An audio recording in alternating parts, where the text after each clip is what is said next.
Have you ever wondered, what if everything you believe about who you are, even your most sacred sense of I am, is just another dream within the dream?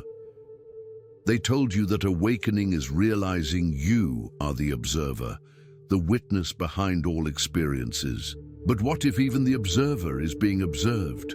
What if the I watching the world is itself just another ripple on the surface of an infinite ocean that has never moved?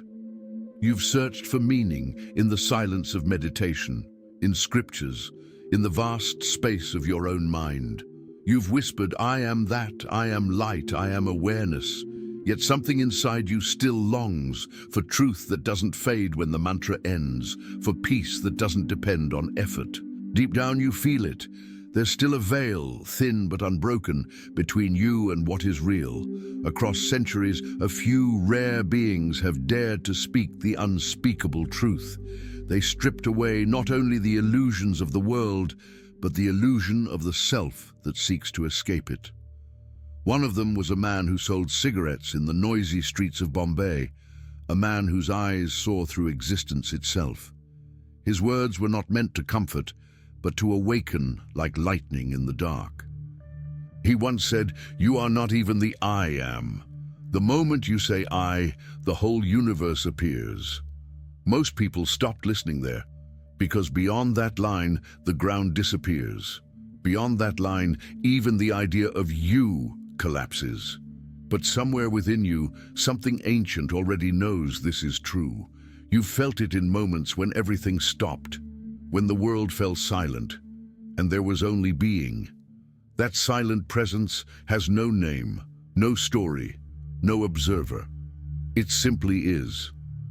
And once you see that, nothing will ever look the same again, because the greatest illusion isn't the world outside, it's the one speaking inside your own mind.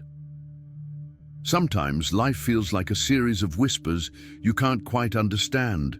You wake up from a dream that feels more real than your waking hours, a voice you can't identify, a place you've never been, yet every detail burns into your memory. You brush it off, make your coffee, and tell yourself it was just the mind playing tricks again. But somewhere deep down, you know it wasn't. You've had days when the world itself seems to be trying to speak to you. The same numbers repeat everywhere you look. A song you haven't heard in years plays the moment your thoughts wander to someone you lost. The air grows heavy before bad news arrives. The body tenses, the chest tightens, and something inside whispers, "Pay attention." You've learned to hide it, of course. People say it's coincidence, imagination, anxiety, but you know the difference between a thought and a message. You feel it in your bones, that subtle vibration that rises from somewhere you can't name. It's not a voice, not quite, but a presence. It doesn't argue or demand, it waits. Sometimes it arrives through discomfort, an illness that forces you to stop, a strange fatigue that no doctor can explain, a silence in your heart that feels like grief for something you can't remember losing. Other times, it shows up through awe, a sunset that freezes time, a sudden calm in the middle of chaos, a sense that everything around you is alive and aware of you. These are not accidents.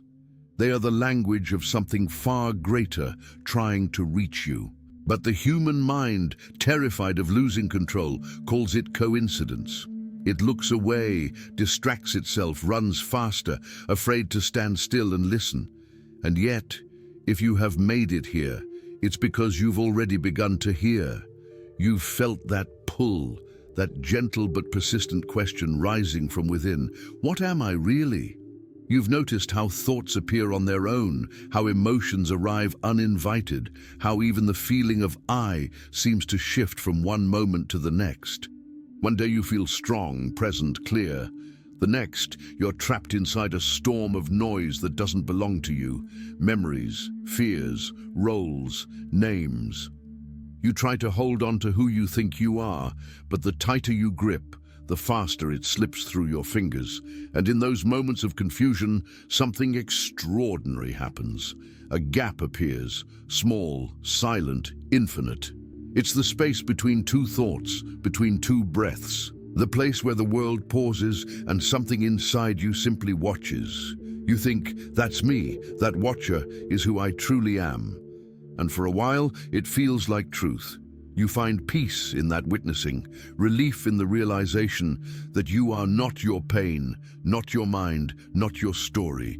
You are the one observing. But as the silence deepens, a subtler question begins to echo.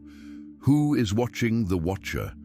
That single question, small, terrifying, luminous, is where the veil begins to tear.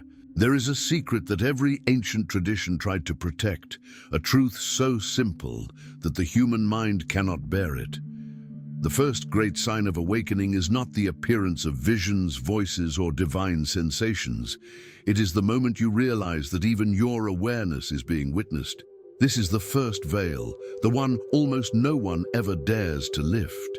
For centuries, mystics spoke in riddles to describe this point of realization. In the desert, prophets called it the burning bush, something that glows without being consumed.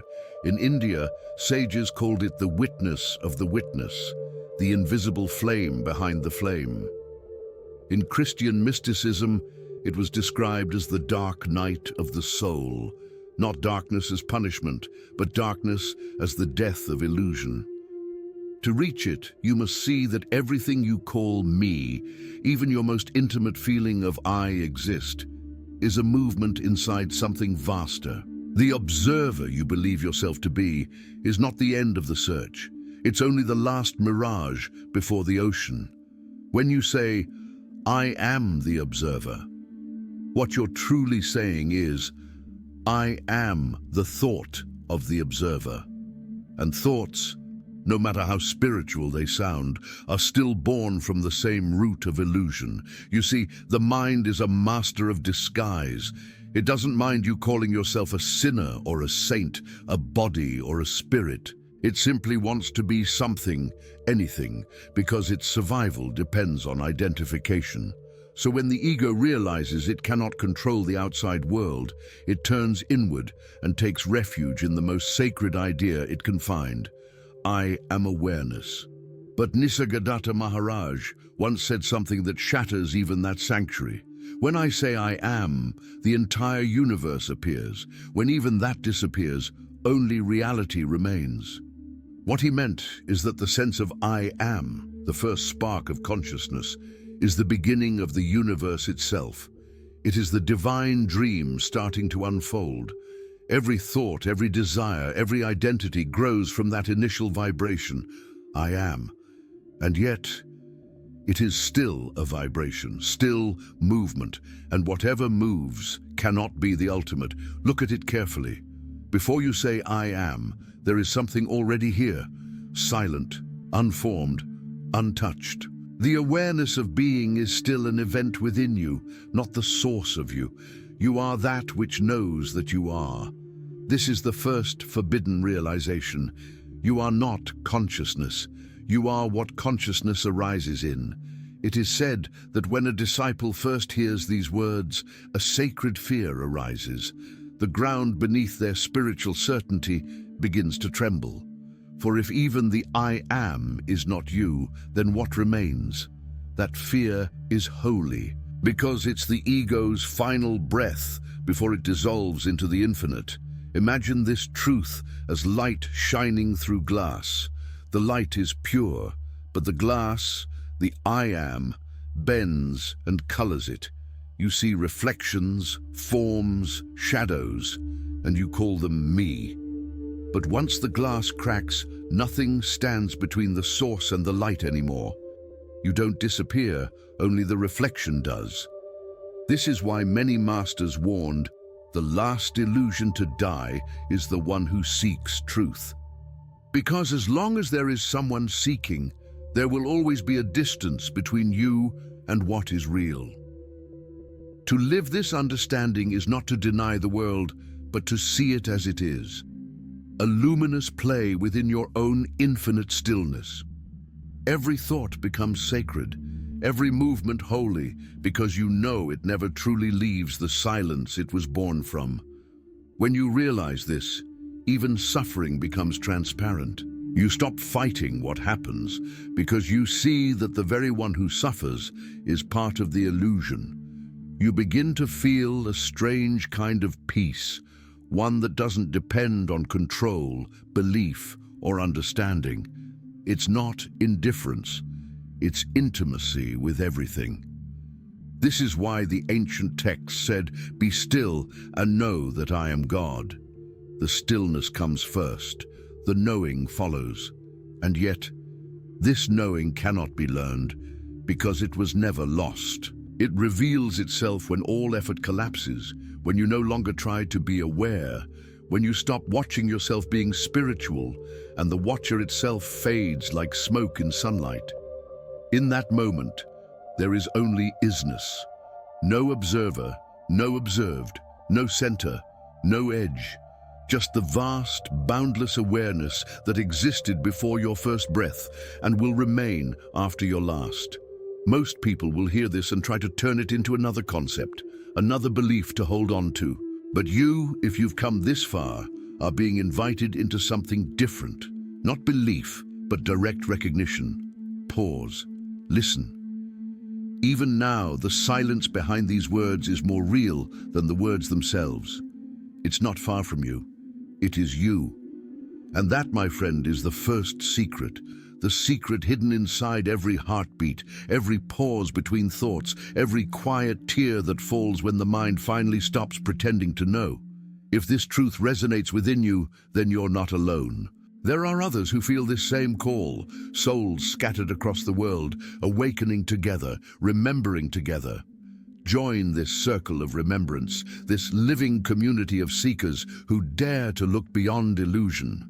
Like this video, subscribe and let this space become your refuge, a place where silence speaks and truth has no name, because what's coming next will shake even the idea of awakening itself. I still remember the smell of incense mixed with the faint scent of rain on the old streets of Mumbai. The city was breathing, noisy, alive, chaotic, and yet, in one small apartment above a tobacco shop, there was silence so deep, it felt like eternity had taken human form. I was young when I first entered that room. The floor was bare, the walls were stained by years of smoke and time. In the corner sat an old man, frail but luminous. His eyes were not the eyes of age. They were windows into something immeasurable. He didn't greet anyone. He didn't smile. He simply looked at you as if you were transparent. For a long time, he said nothing. The fans creaked above us, people shifted restlessly, and I tried to still my trembling hands. Then, without preface, he spoke. His voice was low, almost casual. "The one who says, 'I am,' is not you." The words hit me like thunder. They didn't sound poetic or mysterious. They sounded final. I didn't understand them, but something in me broke open. It was as if I had been walking my whole life inside a dream, and suddenly someone whispered, "Wake up." After that day, I returned again and again. Sometimes he would talk for hours. Sometimes he would sit in silence while the city outside roared with life. He would not teach meditation, mantras, or miracles. He only spoke of one thing: stay with the sense of I am until even that dissolves. I tried. Every night, I sat in my small room, focusing on that feeling. I exist. I am here. At first, it felt peaceful, but soon, something unexpected happened. The more I looked into it, the more unreal it felt. It was like holding fog in my hands. The moment I tried to grasp it, it vanished. Then came fear, a deep, primal fear, the kind that rises when you realize the ground you've been standing on your entire life might not exist. My thoughts screamed, if I am not me, then what am I? For weeks, I couldn't sleep. I saw flashes of light behind closed eyes, felt waves of silence press against me, as if the universe itself were watching. I thought I was losing my mind, but something inside, small, steady, ancient, whispered, "Keep going." One night the fear reached its peak. My heart was racing, my breath shallow, the room spinning. I sat on the floor repeating silently, I am, I am, I am. But suddenly, those words felt like a lie. I looked for the one saying them and found nothing. There was no I, no center, only vast, unbroken stillness. I don't know how long it lasted, maybe seconds, maybe lifetimes, but in that moment the world dissolved. The noise of the city, the ticking clock, even the beating of my heart disappeared. And what remained was indescribable. It was not light, not darkness, not bliss. It was being before being. When the mind returned, tears ran down my face, not from sadness, not from joy, from recognition. I had not become anything. I had simply stopped pretending to be something. After that night, life didn't become easier. The world remained the same. Traffic, bills, pain, loss. But everything moved through a new kind of silence. The body acted, the mouth spoke, the heart loved. And yet behind it all there was only witnessing. Not someone watching, but watchfulness itself. One day, a friend asked me, "Are you enlightened now?" I laughed. Because how can something that never existed become enlightened? All I could say was, there is no one left to wake up. But perhaps what stayed with me most was not the realization. It was the tenderness that followed, the compassion for everyone still caught in the dream, for the mother praying in despair, for the man chasing success, for the seeker sitting in meditation trying to stop his thoughts. I could see myself in all of them, because they were me, fragments of the same consciousness playing hide and seek with itself. Sometimes, when I walk by the ocean, I feel that same stillness rising again. The sound of the waves seems to echo that one silent truth. Nothing has ever been separate. The sea, the sky, the wind, this body, all of it moving in perfect rhythm, as if remembering something ancient. And I realize, the real miracle was never about visions or powers. It was about seeing clearly, about recognizing that the same awareness flowing through a saint also flows through a stranger, through an animal, through a single drop of rain. That awareness doesn't need to be found. It's what is already looking through your eyes right now. I share this not to claim anything, but because I know how lonely the search can feel. Because maybe right now, as you're listening, you're in that same place I was, standing at the edge of yourself, feeling the walls of identity tremble. And I want to tell you, it's okay. The falling is not the end, it's the beginning of freedom. If these words touch something inside you, if you've ever had a dream, a moment, or a sign that made you question who you really are, share it in the comments below. Tell me your story, your experience, your sign. I read every message, and sometimes I share a few of them in our next videos, as reminders that we're all walking the same invisible path together, because what comes next is the moment when silence itself begins to speak. There's a moment in every seeker's life when the search itself begins to collapse, not because you found the answers, but because you realize the one who was asking was never real. This realization is not the end of the journey. It's the second secret. The first secret was understanding that you are not the observer, that even awareness itself is still part of the dream. The second secret goes deeper. Reality speaks to you through stillness. You may think silence means nothing happens. But in truth, silence is not the absence of sound. It is the background in which all sounds appear. It's the only constant. Everything else, no matter how sacred or painful, is movement within it. When you begin to notice this, something shifts inside you. Life starts to feel orchestrated. A conversation ends exactly when it needs to. A person enters your life carrying a message you didn't know you were waiting for. The very air around you seems to rearrange itself in moments of clarity. This is not magic, this is recognition. The great sign of this stage is that the universe begins to mirror your inner state perfectly. When your mind is turbulent, life feels chaotic. When your heart is at peace, even chaos dances gracefully. You start to understand that reality is not happening to you, it is happening through you. Here's what most people miss. This doesn't mean you control the universe. It means you are no longer separate from it. Your thoughts, emotions, and even your breathing become part of a greater rhythm, and that rhythm has a language. The ancient sages called it satsang, the meeting in truth. It can happen with a teacher, with a stranger, or even with the wind rustling through the trees. The message is always the same: stop searching and look where the search arises from. So how do you recognize when the universe is speaking to you? It's simple. It always begins with stillness.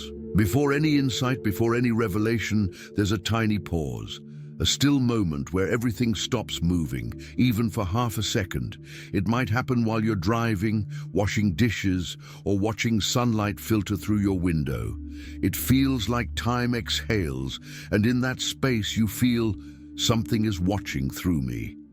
That moment is the doorway. That stillness is the signal. Here's a practice. Simple but powerful. One you can try right now. Pause. Stop whatever you're doing just for a few seconds. Let the body be still. Breathe gently. Feel the air moving through you, not as something you do, but as something happening on its own. Notice what remains. There is awareness of the breath, awareness of the body. But who is aware of that awareness? Don't answer, don't label it. Just notice that even when you stop thinking, you still are. Stay in that noticing. It's not meditation in the traditional sense. It's remembering what has always been here. At first, the mind will resist. It will try to fill the silence with stories. This is boring. I don't feel anything. I'm wasting time. That's normal. The mind cannot survive without noise. But if you stay, if you truly listen into the silence, you will begin to hear it speak. And what it tells you will not come in words.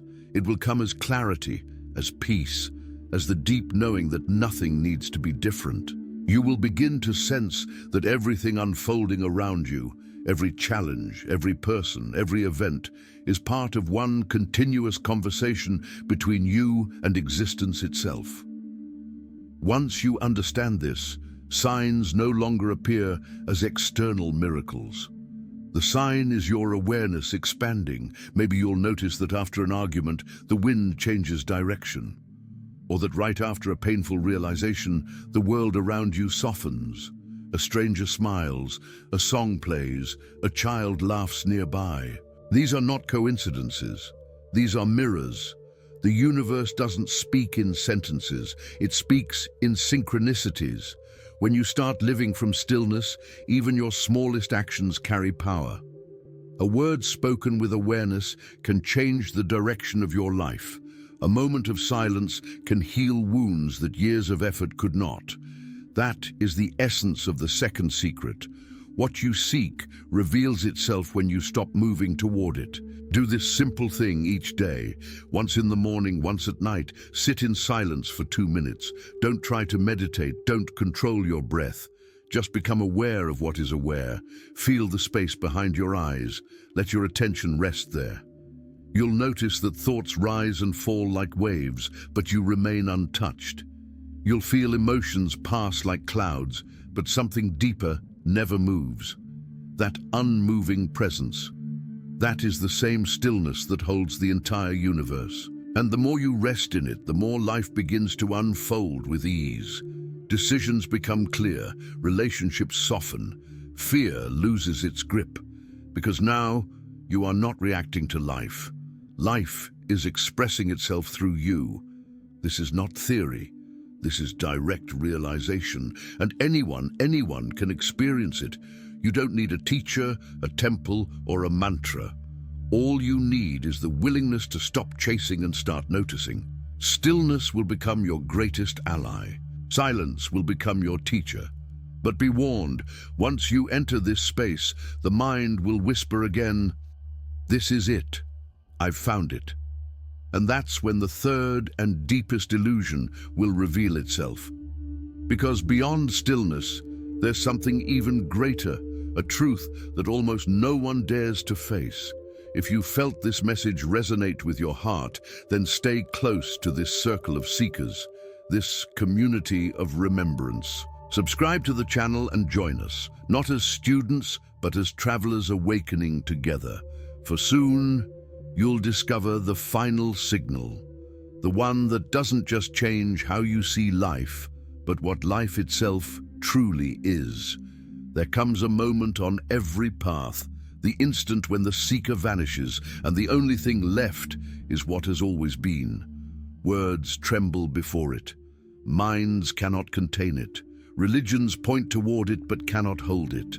This is the final sign, the one that dissolves even the idea of signs, the realization that there has never been separation. You are not a wave in the ocean of life. You are the ocean dreaming of being a wave. For lifetimes, humanity has searched outward, toward stars, toward temples, toward gods who seem far away. We built worlds of meaning and prayed to distant heavens. But the truth was never above us, nor within us. It is us. The breath you just took, that is the divine inhaling through you, the heartbeat pulsing inside your chest. That is the universe reminding itself that it exists. When this understanding awakens, everything changes. The body still moves, the voice still speaks, but you know none of it belongs to you. You are being lived by something vast and ancient, something that was here before the first light burst through the void. And here lies the revelation hidden since the beginning of time. The I Am was the first word of creation and the last illusion of it. When God said, "I am that I am," it wasn't a declaration of individuality. It was the birth of existence itself, consciousness reflecting upon itself for the first time. Every I Am since then has been an echo of that original recognition. But when the echo returns to silence, when even the I fades, only the infinite remains, not as something but as everything. This is the great secret behind all mystical traditions, the unspoken truth that the prophets knew but could only whisper in symbols. In Christian mysticism, it was called the union without distinction. In Advaita, the dissolution of the witness. In quantum physics, it appears as the entanglement of all things, a universe where nothing can ever be truly separate from the whole. The final sign is not thunder in the sky, not visions or miracles. It's the moment you realize that you have never been born and you will never die. You have only been dreaming the story of being human, of seeking, of suffering, of awakening. But what you really are has never moved. It has watched galaxies rise and fall, civilizations bloom and vanish, and through it all it has remained untouched, unchanging, eternal. Close your eyes for a moment and feel the stillness beneath your thoughts. That stillness is older than light. It was there when the first atom was born, and it will be there when the last star burns out. It doesn't belong to you, you belong to it. And here is where many stop, afraid to go further. Because to realize this truth fully means to surrender the last piece of yourself. It means allowing even the sacred sense of I am awareness to dissolve into the vastness of what cannot be named. But surrender does not mean loss. It means returning. Returning to the source that has never left you, returning to the truth that has been calling you home through every lifetime, every prayer, every heartbreak. It is said in the ancient Upanishads, "From the unreal, lead me to the real. From darkness, lead me to light.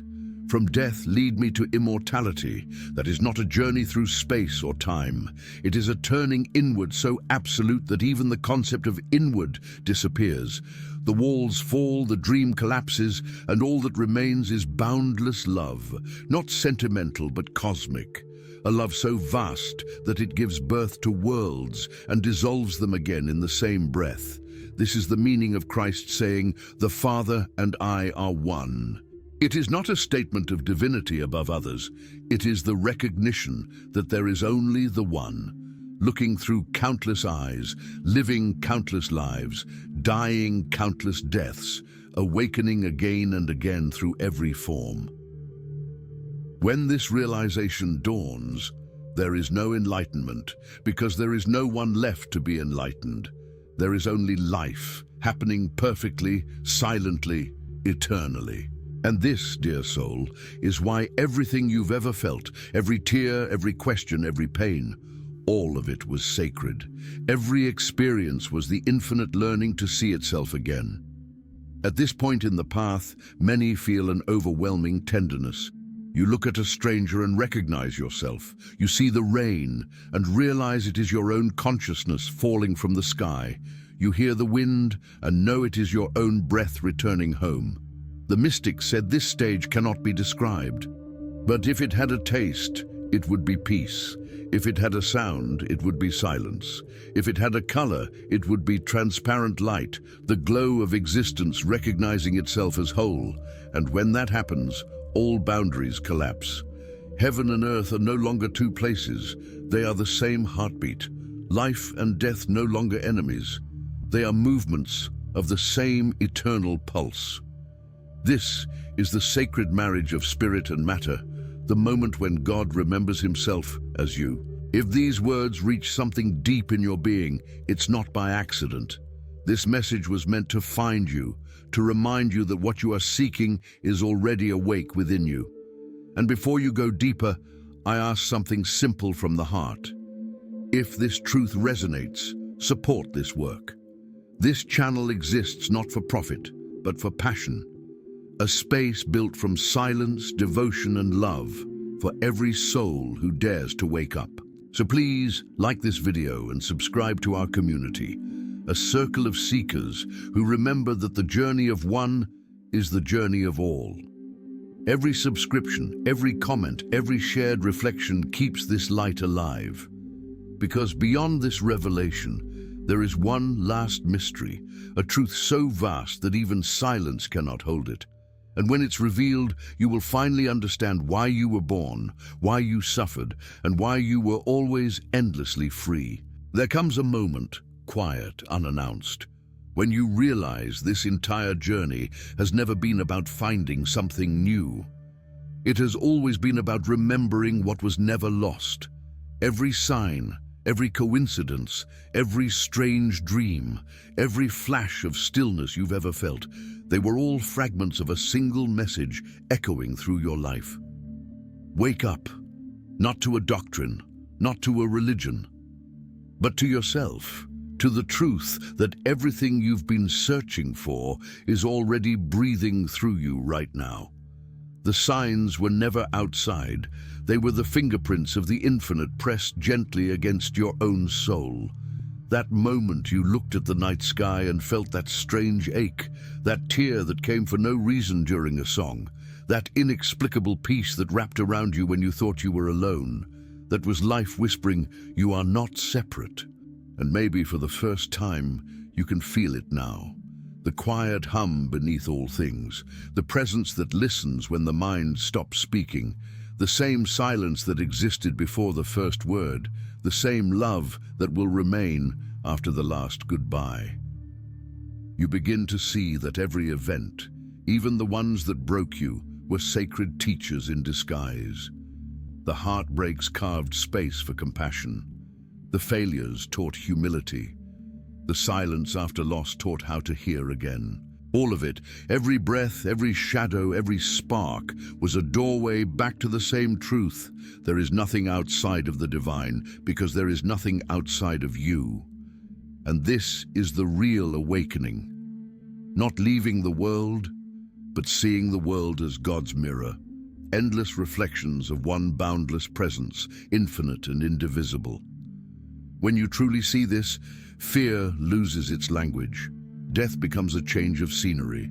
Time becomes a dance instead of a cage. You begin to live with the lightness of someone who has remembered that existence is not a prison, it's a gift. Your story, with all its beauty and its pain, was never a mistake. It was the divine exploring itself through your eyes, through your heart, through your longing. And now, as you breathe these words, you realize you were never the character in the dream. You were the dreamer all along. So what will you do with that knowing? Will you hide it in silence, or will you live it in the way you speak, the way you forgive, the way you see others as yourself? Because this world doesn't need more knowledge. It needs more awakened hearts. And maybe yours is next. Before you close your eyes tonight, sit for just a moment. Let the noise fade. Feel your heartbeat, the same pulse that beats through every living thing. Whisper softly, "I remember." And then listen, not with your ears, but with your whole being. You'll feel the response, a silent, eternal, "I never forgot." If this journey touched something inside you, if you felt these words not just in your mind, but in your soul, then I invite you to become part of this living circle, our community of awakening hearts. Like this video, subscribe to the channel, and leave a comment below with your name and city. Tell me where in the world you're watching from. In the next video, I'll send a special blessing and mention some of you by name, because this isn't just a channel. It's a family of souls remembering together. Your presence here matters. Every like, every comment, every shared moment of silence keeps this light alive, not for fame, not for profit, but because awakening is contagious. And as you finish this video, let one truth echo within you. You were never waiting for a sign. You are the sign, and the world is just beginning to remember.